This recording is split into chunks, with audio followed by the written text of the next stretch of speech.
Fibrocystic বা স্তনের tumour এটা আসলে কি? What is fibrocystic? ফাইব্রোসিস্টিক বলতে আমরা কি বুঝি? Fibrocystic that means breast tumor but non malignancy. It is benign tumor. It is not cancer. এটা কেন হয়, কি কারণে হয়, এই ব্যাপারগুলো নিয়ে সংক্ষেপে একটু আলোচনা করব। যে ব্রেস্টে টিউমারগুলো কেন হয়, চাকা চাকা কেন হয়, এটাকে আমরা চিকিৎসা বিজ্ঞানের ভাষায় ফাইব্রোসিস্টিক বলি। এই ফাইব্রোসিস্টিক হওয়ার কারণগুলো কি, আপনার করণীয় কি, এই ব্যাপারগুলো নিয়ে আলোচনা করব। মনোযোগ সহকারে আলোচনাটি শুনুন। আসসালামু আলাইকুম রহমতুল্লাহি ওবারাকাতুহু। আমি ডাক্তার মীর শহীদুল ইসলাম। আমার চেম্বার শুভেচ্ছা 255, ঐতিহ্যবাহী শেখঘাট, সিলেট। যে আলোচনা করব ব্রেস্ট টিউমার বা ফাইব্রোসিস্টিকের উপর। এই ফাইব্রোসিস্টিক বা ব্রেস্ট টিউমার এটা কিন্তু ব্রেস্টের একটা কিন্তু সেন্স। এই সেন্সটা হরমোনাল ইমব্যালেন্সের পরিপ্রেক্ষিতে কিন্তু হয়ে থাকে। আবার বলছি, ইট ইজ হরমোনাল ইমব্যালেন্স।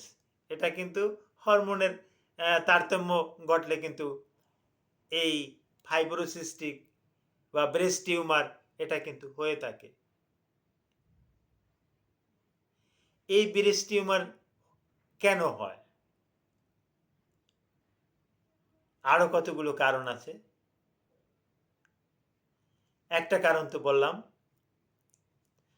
হরমোনের তারতম্য। আর একটা আছে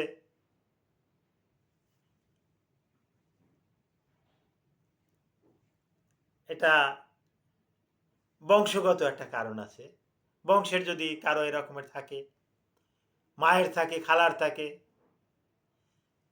নানির থাকে, তাহলে কিন্তু এই ফাইব্রোসিস্টিক কিন্তু হতে পারে।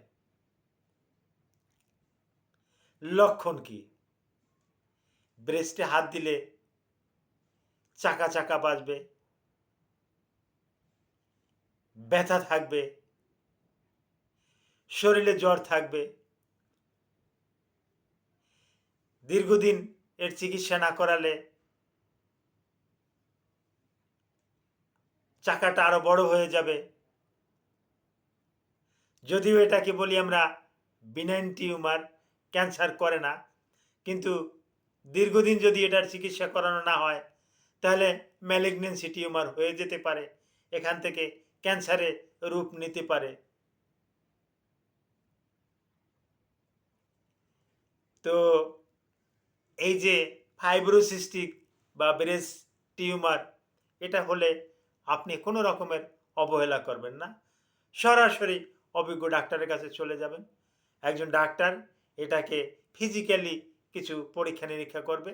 এরপর যদি প্রয়োজন মনে করে আলট্রাসোনোগ্রাফি, আরও কিছু পরীক্ষা আছে, ম্যামোগ্রাফি, সিটি স্ক্যান, এগুলোর মাধ্যমে আসল রোগটা শনাক্ত করা হবে। আসল রোগটা শনাক্ত করার পর আপনাকে ট্রিটমেন্ট দিতে ডাক্তারে সক্ষম। আর ট্রিটমেন্ট নিলে আপনি এই ব্রেস্ট টিউমার থেকে আপনি মুক্ত থাকবেন। Thank you all.